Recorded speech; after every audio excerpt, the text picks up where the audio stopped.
Hola, buenos días. Voy a colgar el vídeo de la unidad 2.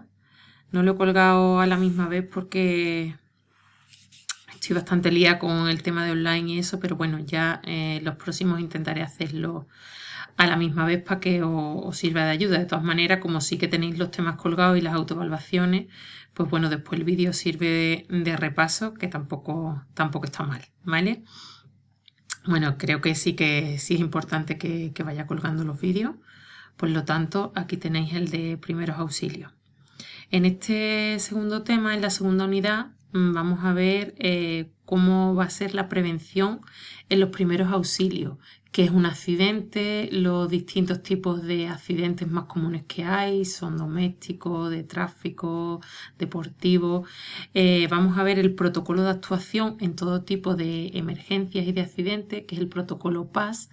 El protocolo PAS son 3 siglas, la P, la A y la S, que nos indican y es como una regla mnemotécnica que nos ayuda a memorizar qué significa proteger, avisar y socorrer, ¿vale? En ese orden.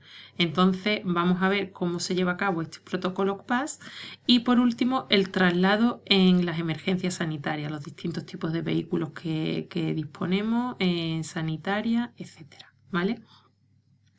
Bueno, no voy a hacer el tema extenso, sino voy a dar unas pinceladas del tema para que nos ayude un poquito a estructurarlo y entenderlo. Y cualquier duda que os surja, ya sabéis que los lunes podéis encontrarme. Bueno, yo tengo 3 horas de tutoría seguida los lunes, que es de 6 a 7, de 7 a 8 y de 8 a 9, ¿vale? Por lo tanto, voy a estar por aquí, vuestro horario en farmacia es me parece que de 6 a 7 y en integración social de 7 a 8, por lo que en cualquiera de esas horas contactáis conmigo a través del mail sin problema, ¿vale? Bueno, empezamos. La prevención en los primeros auxilios, pues bueno, toda la prevención siempre sabemos lo que es una serie de medidas que lo que intentan es evitar que se produzcan los accidentes, ¿vale? Y en caso de que se produzcan, pues prevenimos minimizando las consecuencias que esto ocasione, ¿vale? Vimos que hay una prevención primaria, que es evitar los accidentes, una secundaria, que es agilizar rápidamente la llegada de auxilio una vez que ya se ha producido, y la terciaria es reducir o quitar por completo las consecuencias de un accidente, ¿vale? Hemos visto lo que es un accidente, que es un suceso que no está premeditado, o sea, que aparece de pronto y que da como resultado un daño o corporal o mental y que hace que la persona que haya sufrido ese accidente pues requiera asistencia médica, ¿vale? Los accidentes más comunes son los domésticos, los de tráfico y los accidentes de trabajo, también los deportivos y los de ocio y tiempo libre. Los domésticos son los que se producen en el hogar, principalmente pues o sea, principalmente a los que más les va a repercutir este tipo de accidentes son a los niños y ancianos, que son las personas que están en el hogar normalmente y que tienen un poquito disminuida o diferente su capacidad en cuanto a locomoción, en cuanto a movimiento, etcétera, ¿vale? Bien porque sean más mayores o porque sean niños y están aprendiendo todavía. Entonces, en el hogar se producen muchísimas imprudencias.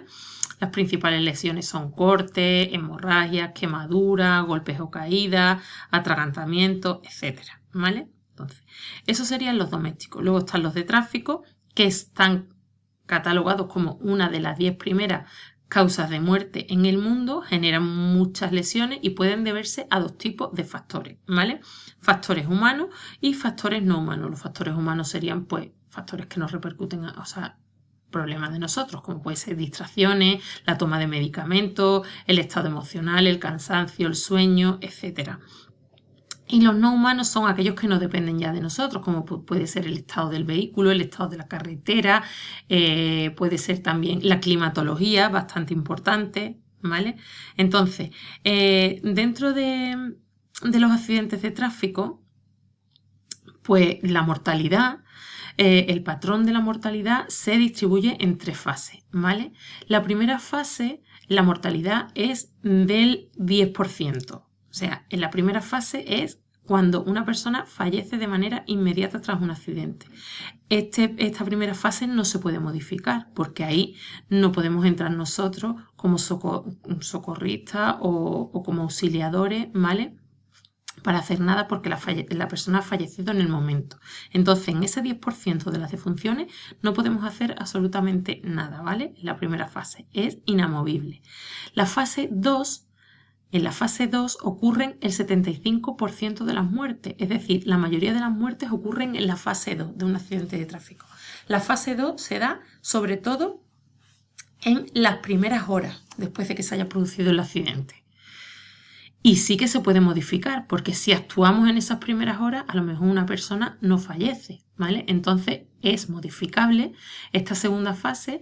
El 75% de las muertes serían en esta segunda fase, por lo que mirad lo que podemos nosotros como socorristas o como auxiliadores hacer en este momento. Es aquí cuando tenemos que prestar nuestra ayuda con los primeros auxilios y así modificar ese 75 y disminuirlo lo que se pueda. Y después hay una tercera fase que corresponde con el 15% de las defunciones y que ya ocurre en los primeros días o en las primeras semanas tras el accidente. También es posible reducirlo y es modificable porque dependiendo también de los cuidados y de las atenciones que tenga esa persona, pues va a dar un resultado u otro, ¿vale? Hasta aquí espero que no tengáis dudas. En los accidentes de tráfico las principales lesiones son en la cabeza, en la columna vertebral, en el tórax, en el abdomen, en las extremidades, etc. Después hay accidentes deportivos, que dijimos que era otro grupo importante, en los que las lesiones se pueden clasificar en agudas y en crónicas.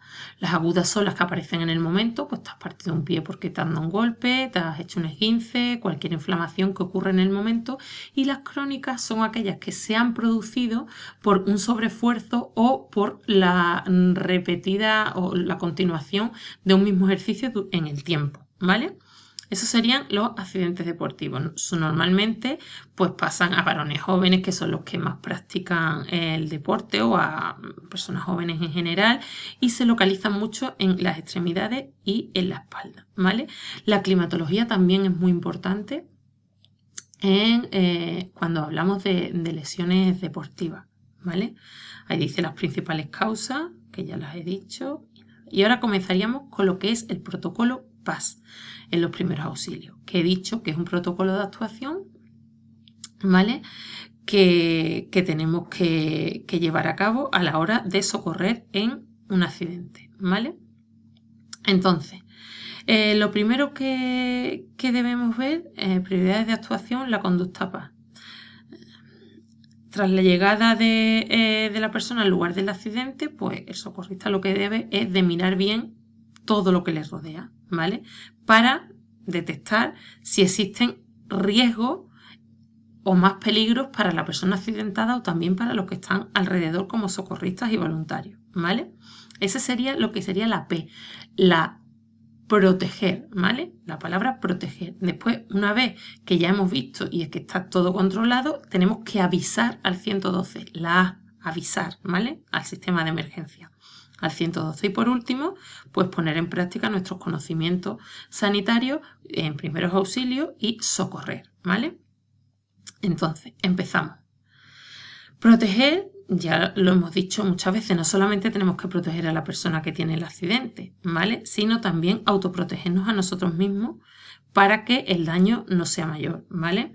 Tenemos que contar con los testigos que haya para que colaboren con nosotros, evitar, importante siempre, el efecto de visión frontal. ¿Qué es el efecto de visión frontal? Centrarnos solamente en la persona que tenemos delante y que creemos solamente que es la víctima, porque a lo mejor si seguimos observando hay una persona que creíamos que estaba leve y después empeora, etcétera. Entonces tenemos que evitar siempre el efecto de visión frontal, ser muy prudentes con todo lo que vamos a adoptar, con las medidas, y cuidar siempre la integridad de la persona creando una zona de seguridad, ¿vale? Eso sería proteger. Después alertar.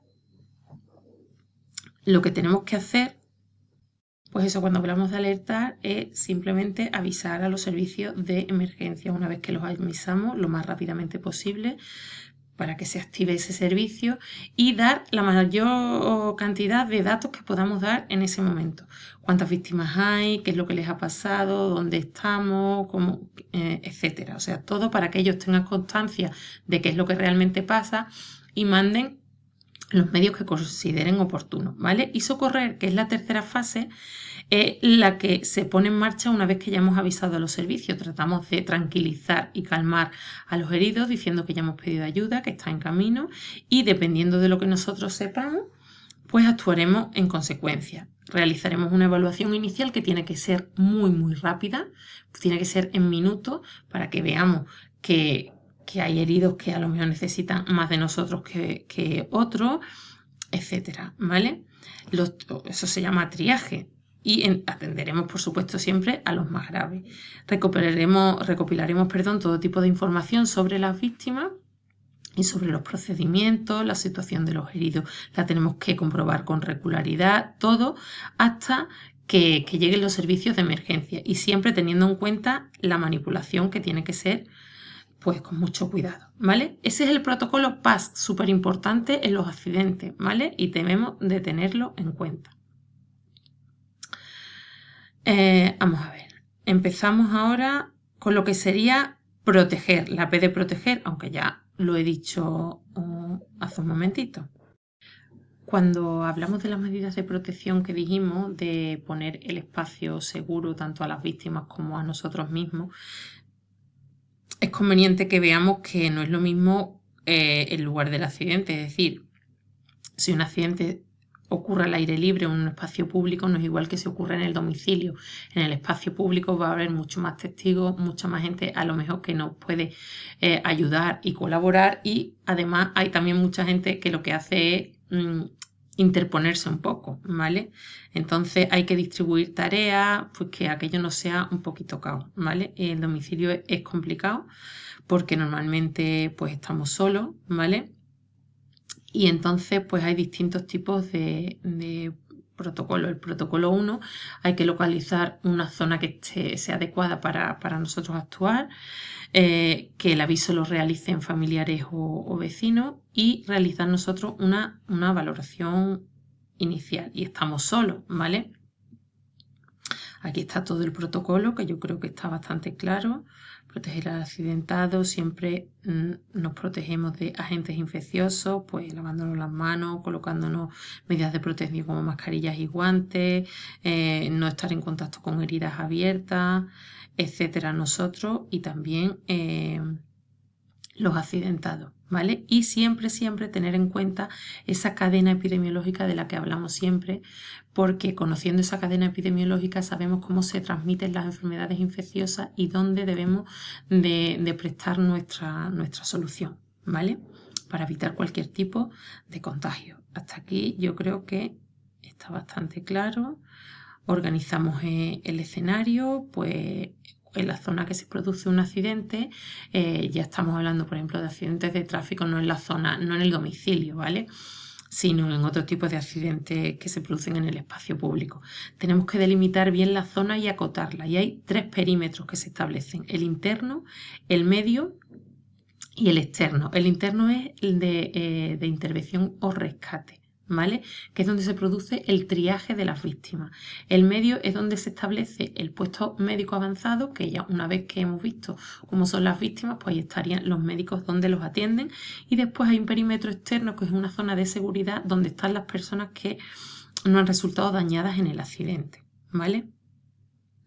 También nos puede provocar a nosotros mismos, la situación nos puede provocar nerviosismo y nos puede alterar, ¿no? Entonces tenemos que intentar mantener la calma, no precipitarnos en la toma de decisiones y hacer solamente aquello que nosotros sepamos que somos capaces de hacer para no cometer imprudencia, ¿vale? Alertar sería lo siguiente, que es la de avisar, de alertar, que tenemos que llamar a los servicios de emergencia, al 112 normalmente. Si es sanitaria podemos llamar 061, me parece que era.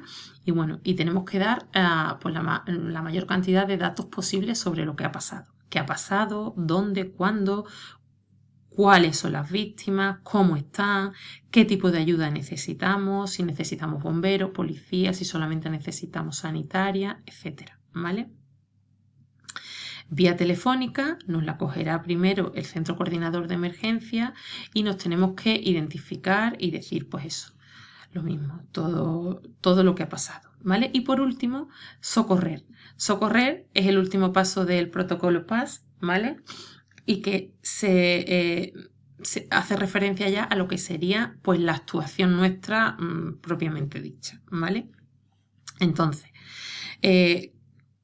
hacemos el triaje, es decir, clasificamos a las víctimas según su gravedad, primero con una valoración primaria en la que miramos lo que serían las constantes vitales, ¿vale? Miramos la respiración, el nivel de conciencia, la circulación, por si hay posibles hemorragias, controlamos el pulso para ver la frecuencia cardíaca, todo esto, ¿por qué lo hacemos? Porque esto es lo que nos indica si está o no en peligro la vida, si hay riesgo vital. Una vez que ya tenemos esto valorado, esta valoración primaria, pues vamos a la valoración secundaria, que ya sería los distintos tipos de heridas que ya no ponen en peligro la vida de la persona, ¿vale? Siempre teniendo en cuenta que una persona puede estar leve y después agravarse, o sea, sin dejarla nunca de observar, ¿vale? Como siempre tenemos que mantener la calma, evaluar, todo lo mismo, que no creo que tengáis aquí dudas, es simplemente pues aprenderlo. Y hay que evaluar la situación con rapidez. Los primeros minutos siempre son determinantes, los primeros minutos. Todo lo que hagamos, el triaje debe ser pues de unos 3-5 minutos, ¿vale? Rápido, una cosa lo más rápida posible. En 3 minutos se debe de valorar cómo está una persona. Y en los primeros 60, que son los 60 minutos de oro, tenemos que hacer la mayor cantidad de actuaciones posibles, porque es ahí donde hemos dicho que podíamos salvar la vida de las personas, ¿vale? Es conveniente que llevemos, pues cuando vamos en el coche, aunque aquí en España no es obligatorio, en otros países sí que lo es, un botiquín de primeros auxilios. En el coche para accidentes de tráfico, en nuestro lugar de trabajo para accidentes de trabajo, en las prácticas deportivas normalmente también es conveniente llevar un botiquín, ¿vale? Entonces el botiquín de primeros auxilios tiene que tener, pues dependiendo de la actividad que vayamos a realizar, pues unos componentes u otros, algunos serán comunes y otros no. Siempre tiene que estar el botiquín ordenado, a ser posible los materiales en una lista apuntados con la caducidad que tengan para reponerlos cuando sea necesario, mirarlos de vez en cuando, etcétera, ¿vale? Y esto todo no creo que tenga ningún tipo de pega porque es todo bastante esencial, ¿vale? Material de protección personal, mascarilla, un guante, toallas desinfectantes, material de curas, que normalmente lo hay en todos los botiquines, antiséptico también, y medicamentos, pues depende. A lo mejor si estás en un restaurante tienes una pomada para quemadura, y si vas a practicar deporte, pues tienes una pomada antiinflamatoria que la llevas por si acaso hay cualquier tipo de torceduras, etcétera. O si vas al campo, llevas antihistamínicos para la alergia, etcétera, ¿vale? Bueno, el triaje ya hemos visto que tiene que ser lo más rápido posible, ¿vale? Separar a los heridos que están bastante graves de los leves, que se irán a otro lado, dijimos que iban a otro perímetro, y etiquetarlo. Esto tiene que hacer una persona que sepa, mientras más sepamos mejor, sobre todo cuando venga la asistencia sanitaria, etiquetarlo con los códigos que debemos de saberlo, por colores y por número, ¿vale? Que aquí está. El negro es cuando ha fallecido, el 1 rojo cuando necesita urgentemente asistencia, amarillo cuando es menos grave y verde pues cuando están más leve, ¿vale? Las tarjetas se ponen en un lugar visible, aquí podemos ver más o menos lo que es, que no creo que sea nada complicado. Y después está otro protocolo aparte del PAS, que es el START, ¿vale? Que es un protocolo de triaje, ¿vale? Es un triaje simple y rápido, ¿vale? Pero que viene a decir más o menos lo mismo. Establece un diagrama en el que empiezas por el paso 1 y después de caminar. Si puede caminar, lo ponemos ya en verde, está leve. Si no puede caminar, pues ya vemos si ventila, si respira. Si respira, si tiene más de 30 respiraciones por minuto, está rojo. Si tiene menos de 30, le miramos el pulso radial y así vamos viendo hasta que los podamos clasificar por los colores verde, rojo, negro y amarillo. Por ejemplo, el negro, que sería que ha muerto, vemos si puede caminar, vemos que no, ventila, no. Abrimos la vía aérea, vemos si ventila, sigue sin ventilar, pues normalmente está fallecido. Habría que hacer a lo mejor reanimación cardiopulmonar, si vemos que respira un poco. Y si no respira, pues también reanimación cardiopulmonar a ver si se puede salvar, pero esa persona ya, ¿vale? Entonces este es el diagrama START, que es un diagrama para el triaje, ¿vale? Y ahora ya vemos el último punto del tema, que es el traslado en las emergencias sanitarias, ¿vale? Cuando hablamos de un transporte sanitario, nos referimos al transporte que se realiza para desplazar a las personas enfermas o personas que han tenido un accidente, ¿vale? Y se llevan en vehículos especialmente acondicionados para eso, ¿vale? Entonces, el transporte sanitario puede ser para traslado individual o para transporte colectivo, ¿vale? De enfermos aquejados de enfermedades transmisibles. Todo esto está regulado por un decreto que lo pone ahí. Hay ambulancias asistenciales, con localización GPS, etc. Y aquí ya te dice, pues, toda la clasificación del transporte.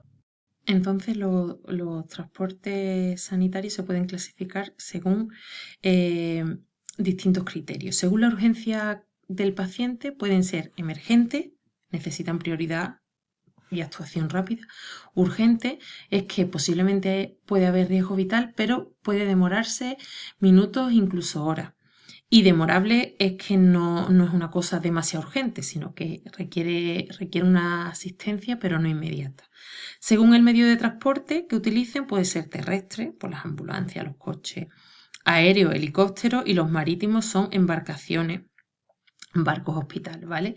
Según la medicalización, sabéis que hay distintos tipos de transporte, unos que tienen más dotación de aparatos, etcétera, que otros simplemente lo que tienen es el coche. Entonces hay ambulancias asistenciales que prestan ayuda durante la ruta, pueden tener soporte vital básico, soporte vital avanzado para críticos, pues dependiendo del equipamiento serán de una manera u otra, pero son asistenciales. Las no asistenciales es que simplemente son para trasladar a los pacientes y no tienen asistencia médica.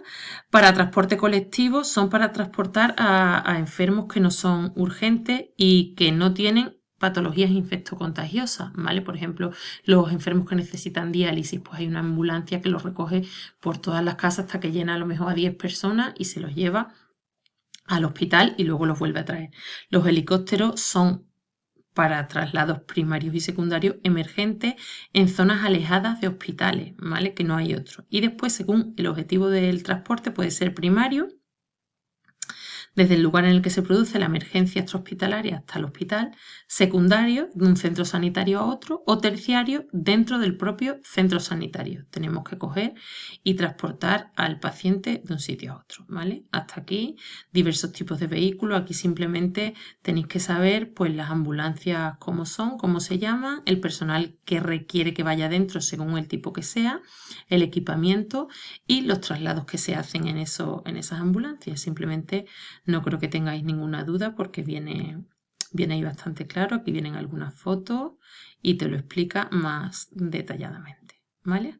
Yo creo que con esto el tema está más o menos estructurado y explicado. Si tenéis cualquier duda ya sabéis que os podéis poner en contacto conmigo, ¿vale? Venga, muchísimas gracias a todos. Adiós.